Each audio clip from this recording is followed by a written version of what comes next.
everybody. I'm Janet Fletcher. I'm a food writer in Napa Valley in California. And I'm also the publisher of an e-newsletter blog called Planet Cheese. If you don't already receive it, I hope you'll go to my website, janetfletcher.com, and sign up. I'd love to have you as a reader. I'm also a volunteer with a new grassroots movement called Victory Cheese. And I'm not sure if you've heard about it yet, but if you haven't, you soon will, because Victory Cheese is a small but growing movement of people in the cheese business, cheese professionals, also cheese enthusiasts like myself, who have noticed and want to help American cheesemakers and dairy farmers who are really struggling right now. They've lost just a great deal of business with the restaurant closures and food service business being down, and they can't just not milk their cows, and they can't they have fresh cheeses that need to be eaten, and their cheeses just are perishable, and they need to go from farm to table. And so some of us have come together to figure out how to keep these cheeses moving through the pipeline. And one idea was to create Victory Cheese boxes, kind of like the old Victory Gardens of World War II. And I've created a dozen of them. They are for sale through igourmet.com, the online merchant. Each one of these dozen Victory Cheese box collections is different. They have different themes, all different cheeses from more than 30 different great creameries across the country. You purchased the Southern Standouts collection, and it came to you in this cute little cloth bag, which I hope you'll keep and recycle, maybe to keep your bread in it. And I just thought it would be a good idea for us to go through the 3 cheeses that you received in your Southern Standouts collection, so that you had some of the backstory when you went to taste the cheeses. You'd understand them a little bit better. So let's get started. We're going to taste from mildest to strongest. We have a cow, a goat, and a sheep milk cheese on your collection this time. And our first one is a very fresh cheese from Tennessee. It came to you in a little tub. Blackberry Farm, beautiful resort in the Smoky Mountains. Great restaurant, I'm told. And they have sheep and make cheese and from the milk, and they buy some of the sheep's milk as well. So this is 100% sheep milk cheese in this little tub. And it is about as fresh as cheese gets. It's made somewhat like or really very much like a fresh chev that you might be familiar with, that doesn't have a rind on it, that's very spreadable. But I think you're going to be able to appreciate, if you are used to eating fresh, tangy goat's milk cheeses, the fresh chevs, you're going to note the difference in the sheep's milk. It's more lemony. And this and a little more buttery. It's quite a bit higher in fat, the milk is.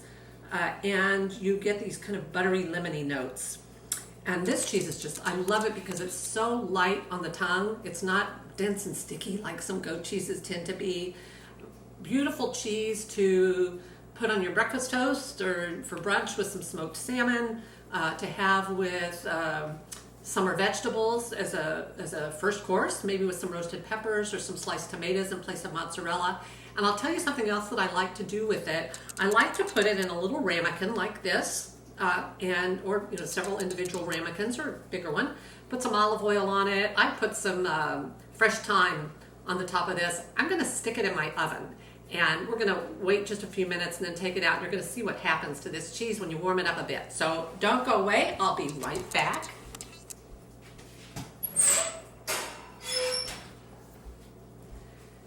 So that's Blackberry Farms. It's called Brebis, B-R-E-B-I-S, which is just the French word for sheep. So this is a sheep milk cheese, Blackberry Farms Brebis. And you don't want to hold on to this. Once you open the tub, you want to consume it. I would say, eat it within 2 or 3 days. Don't let it sit around. It's not meant for aging. Our next cheese is Goat Lady Dairy Providence, and this is a fabulous cheese from North Carolina.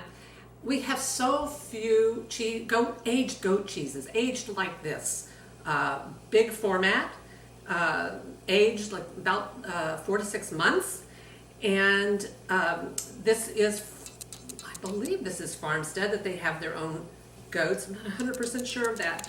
But look at this beautiful natural rind, very thin, very even, and a lot of kind of nice mold growing on the outside. These are good molds that will help give the cheese a lot of aroma. And the goat lady was the woman who started this creamery about 30 years ago. And in North Carolina, she was quite unusual because she kept goats and made cheese. And when she would walk into the local grocery store or a local, any kind of store, they would say, oh, there's the goat lady.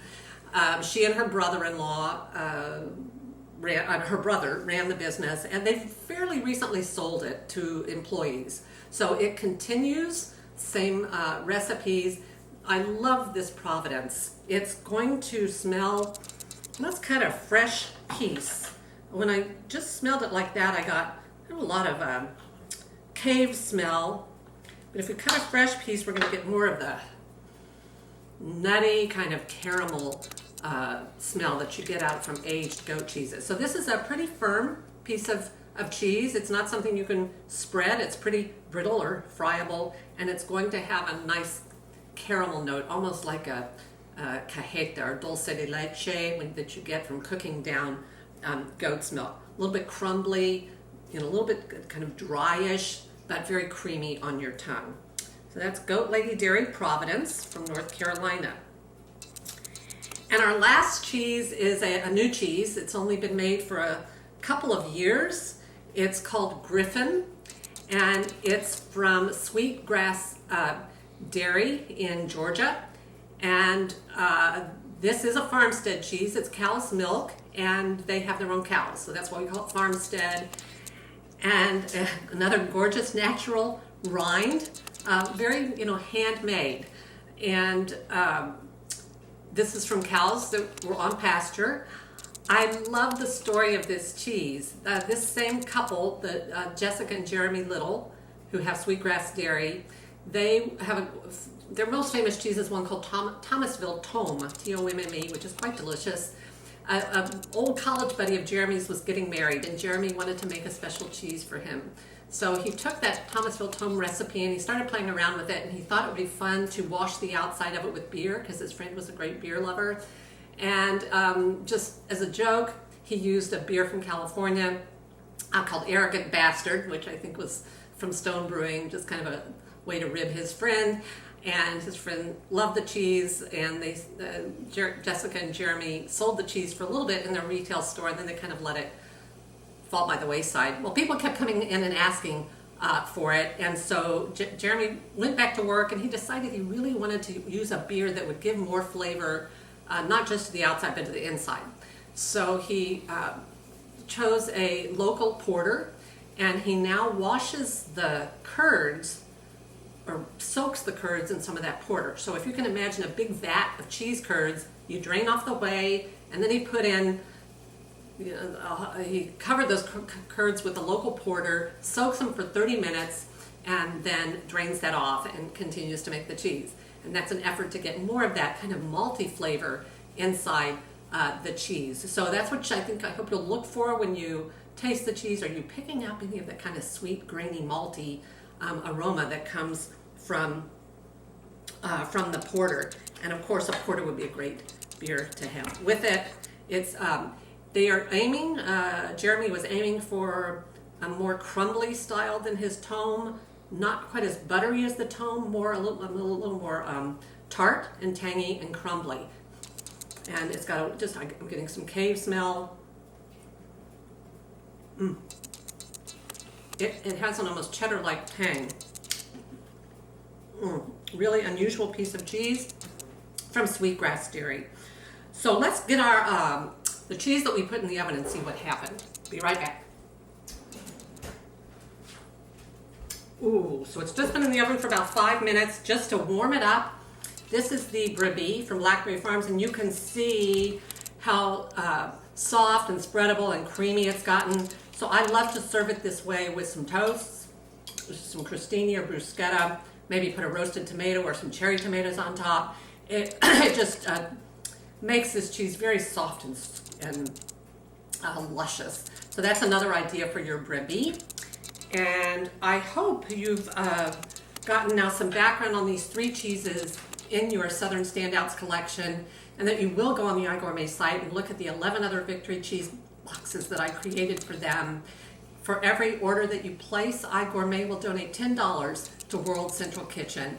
Please help me help America's specialty cheesemakers.